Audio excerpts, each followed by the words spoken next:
আসুন আসুন আসুন, ভেতরে আসুন, ভেতরে আসুন। পেশেন্ট এসে দাঁড়িয়েছে, পার্টিটা ঠিক আছে। এবার আপনাকে আমি বোঝাই সিটি স্ক্যান আসলে কি। পেশেন্ট পার্টিটাকে বলছে সিটি স্ক্যান আসলে কি। আপনাকে যেটা বোঝাই, পেশেন্টের যেটা হয়েছে সিটি স্ক্যান ওটা কি সেটা আপনাকে আসলে বোঝায়। একটা তরমুজ, তরমুজ দেখেছেন? তরমুজের যদি মাঝখানটা একদম পচা থাকে তাহলে কি সেটা আপনি বাইরে থেকে দেখে বুঝতে পারবেন? পারবেন না।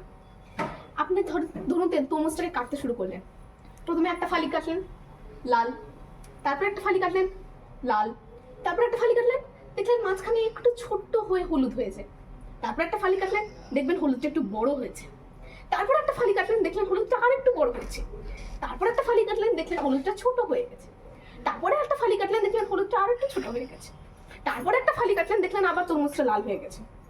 তাহলে এই যে এই ফালি কেটে কেটে ওইটাই আমরা এখানে দেখতে পাচ্ছি পেশেন্টের।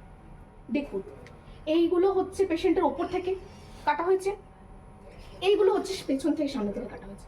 এটা হচ্ছে ডান দিক থেকে বাম দিক, এটা হচ্ছে বাম দিক থেকে ডান দিক। দেখুন এখানে আমাদের এটা বাম দিক, এটা ডান দিক। এখানে পেশেন্টের এখানে হার্ট থাকে, কিন্তু দেখুন ওনার এই দিকটাতে আরো ছবিগুলো দেখুন, এই দিকটাতে পুরো সাদা হয়ে গেছে। এই দিকটা কিন্তু ডান দিকটা কিন্তু পুরো দেখা যাচ্ছে, এই বাম দিকটা কিন্তু পুরো দেখা যাচ্ছে, ডান দিকটা কিন্তু দেখা যাচ্ছে না। দেখুন আপনি ছবিগুলো দেখুন, ছবিগুলো দেখুন, সব ছবিগুলোতে দেখুন। ঠিক আছে, পেশেন্টের ওইটাই প্রবলেম হয়েছে। ঠিক আছে, ব্রঙ্কাইটিস নাকি একটা বললে ওইটাই প্রবলেম হয়েছে পেশেন্টের, বুঝতে পেরেছেন তো? হ্যাঁ, আপনি এটা বুঝবেন না, আপনি তো মেডিকেল পার্সন নন। তাহলে আমি আধ ঘন্টার তরমুজ কেন বললাম? What is this? তরমুজ দিন কিভাবে বোঝালো পেশেন্ট পার্টিটাকে যে সিটি স্ক্যান কি। আমাকে কেউ, আমি জানতাম না আজ পর্যন্ত সিটি স্ক্যান কি। পেশেন্ট পার্টিকে বোঝাচ্ছে সিটি স্ক্যান কি।